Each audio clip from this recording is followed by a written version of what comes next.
At 27 years old, he wasn't poor on paper. He had a job. He paid his bills. From the outside, his life looked normal. But one random Tuesday, he opened his banking app and froze. Not because the number was low, because he realized something worse. If he didn't get paid again in the next 2 weeks, his entire life would collapse. Rent, food, transportation, everything, gone.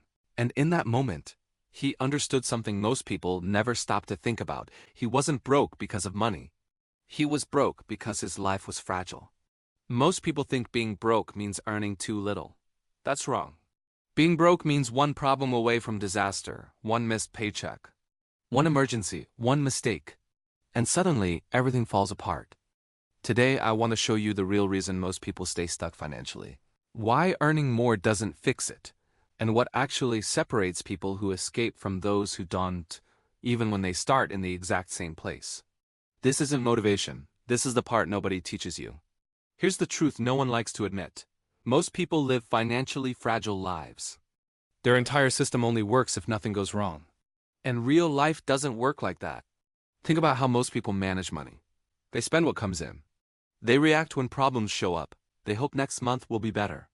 That's not planning. That's survival. And survival keeps you stuck. The system quietly rewards fragility. Why?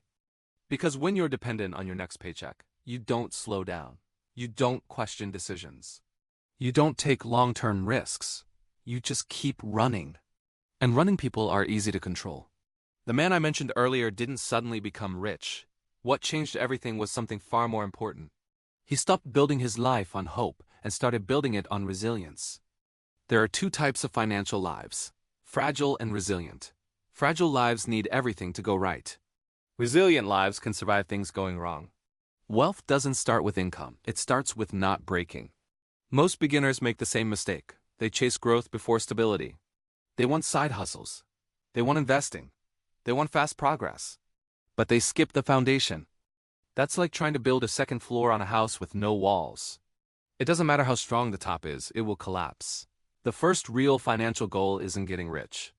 It's becoming hard to break. That means creating space between you and disaster. Space gives you power. Here's something most people underestimate. Pressure is what causes bad decisions.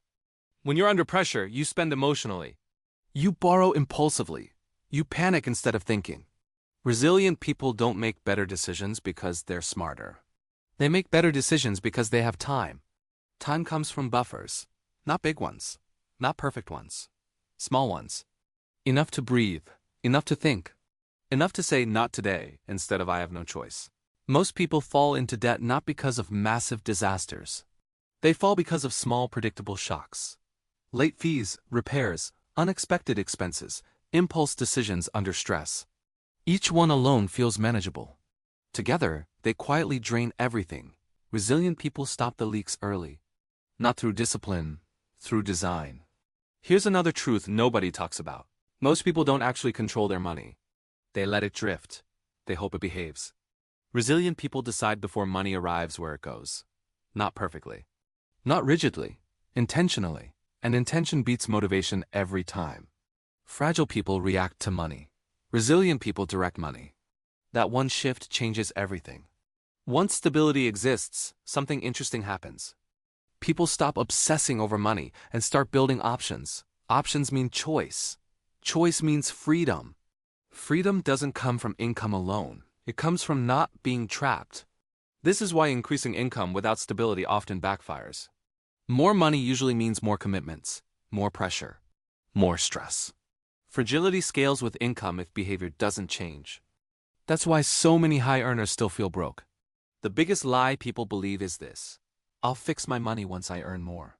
In reality, people who wait usually just build bigger, fragile lives. Stability isn't a reward for success. It's the requirement for it. Here's what actually works for beginners. First, reduce fragility. Then create space. Then build upward. It's slower at the start, but unstoppable once it begins. That man from the beginning? He didn't escape by working harder.